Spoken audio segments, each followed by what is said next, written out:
Hello, good evening, Kartika. Good evening, sir.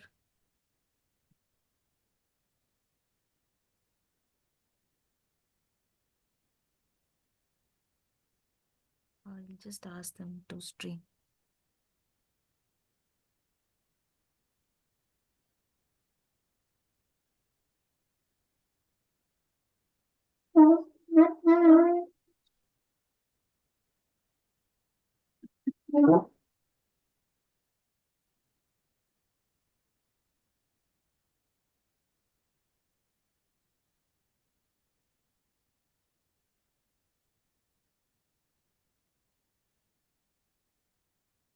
We are live now, sir. There are no recorded questions like for now. Can you be a little louder? I am not able to hear you. 1 second. Can you hear me now? Yeah. Yes, sir. So students have not yet asked questions.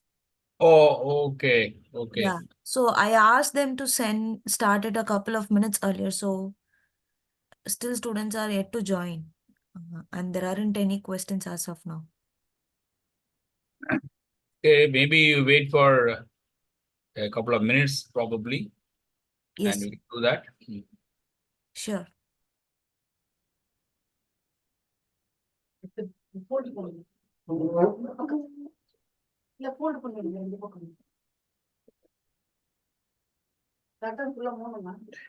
வேண்டாம்.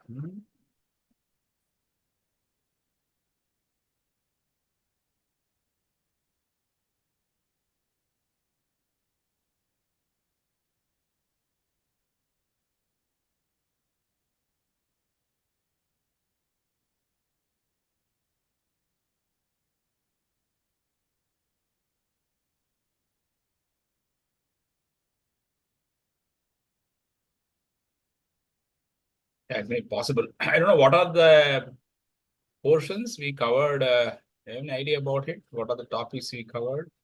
Yes, sir. Now we are Week in week 10. week 10. Yes. So we are now covering selective leaching and dealloying, flow assisted corrosion and erosion corrosion this week. So almost we are completed. It's only 12 weeks, isn't it? Yes, sir. Yes. We have only 2 more weeks. We have completed all forms of corrosion except stress corrosion cracking, which is coming up next week.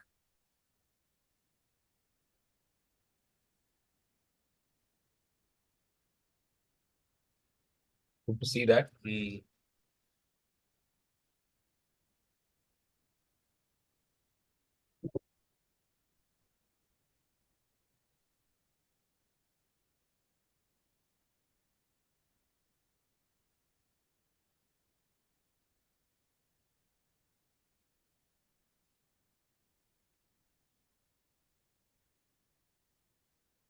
Students have just joined, I think.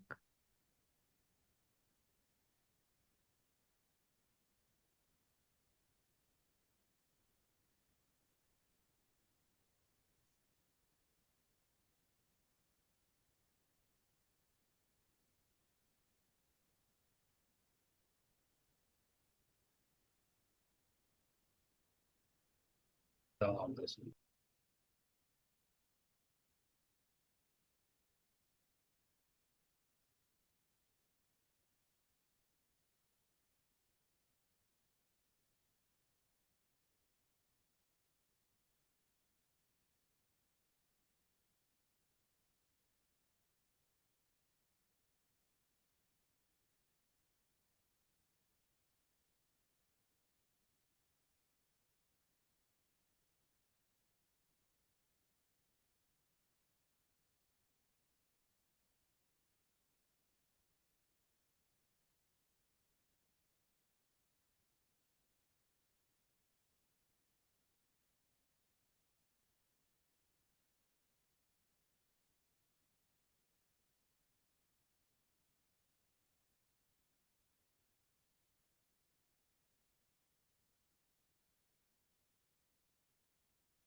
Yeah, maybe in 5 minutes we can close if people are. It's 7:05 now, right? I mean 5:05. Yes, sir. Yes.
Sir, Yeah.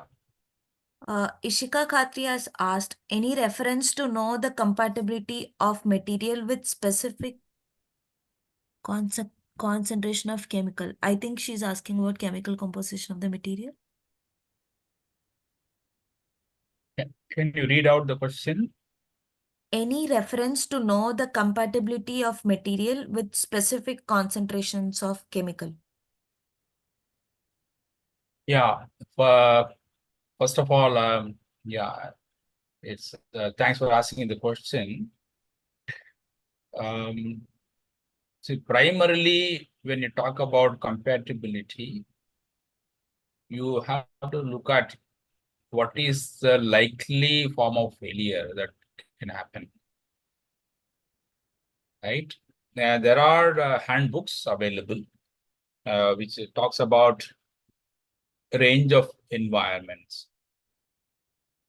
There are, the handbooks, in fact, they are given in the alphabetic order of different chemicals and different concentrations and the likely material that are, that are available, and the corrosion performance in terms of poor, medium, good, excellent, that kind of ratings are available.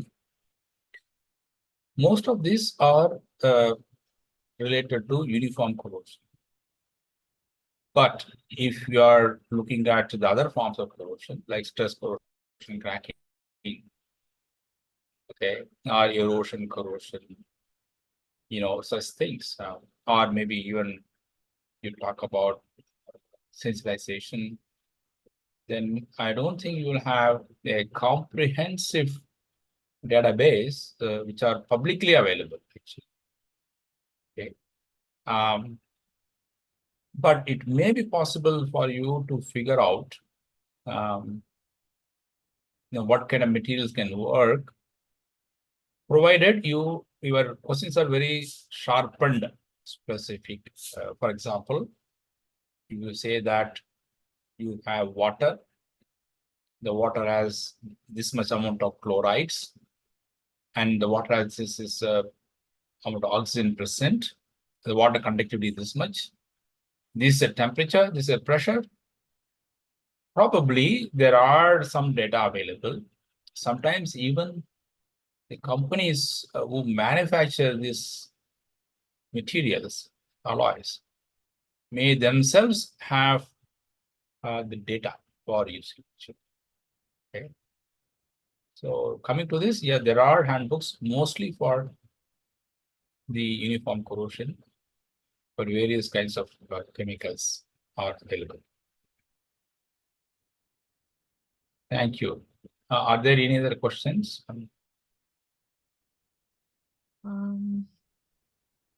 No, sir. For now, that's all we have.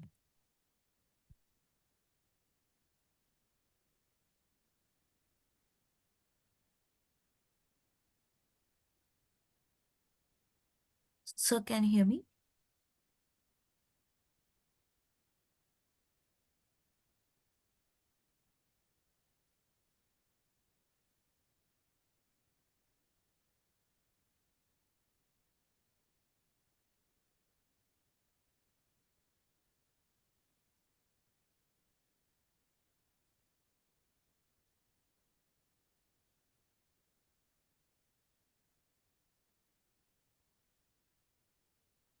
Okay, I can't hear you now.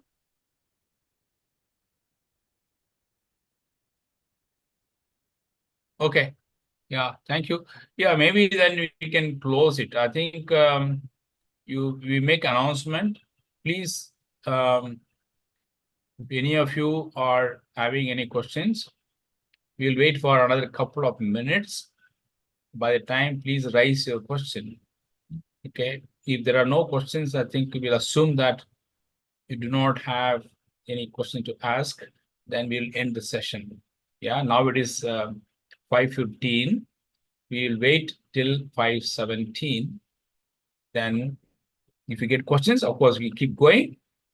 But if there are no questions by 5:17, I think we'll close the session.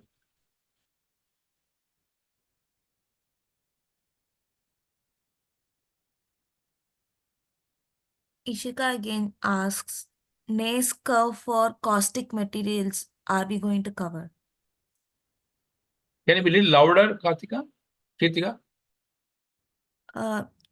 Yes, sir. NACE curve for caustic materials. Are we going to cover NACE curve for caustic materials? Yeah, I think, okay. Yeah, it's a good, appropriate question, I would say.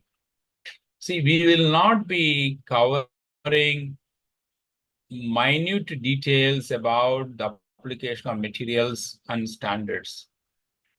This course gives you the mechanisms, and then it also gives you an idea about what are the factors that affect the various forms of corrosion, and what are the test methods that you apply to evaluate corrosion of various forms. And then it talks about how do you mitigate them. Now, very specific cases of material versus environment, or environment versus materials, it is not going to be covered. And that will have a huge number of things. So, one way to look at it, of course, you can look at the NACE standards, where the NACE standards for refinery is also available. Material selection, for example, caustic, how do you select a given caustic concentration and temperatures, whether you need to go for post-weld, heat treatment required to reduce the stresses. And if the concentration increases, temperature increases, can you still use steels? Should you go for our stainless steels and nickel-based alloys? These are all, huge data. Okay. And we will not be covering, and also it may not be really useful also. It's hard for someone to remember all this information.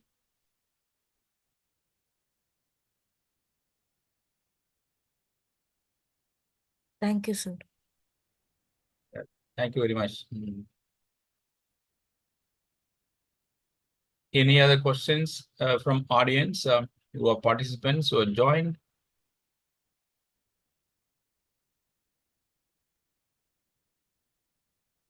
No, sir, that was the latest. Okay, okay, thanks for those who have joined for the meeting. And of course, you can also ask questions through the offline. You can to me or to Ms. Kirti Ganesh, you can do that. And so that we can able to address you these questions. I do hope that the course has been quite useful and exciting. Okay.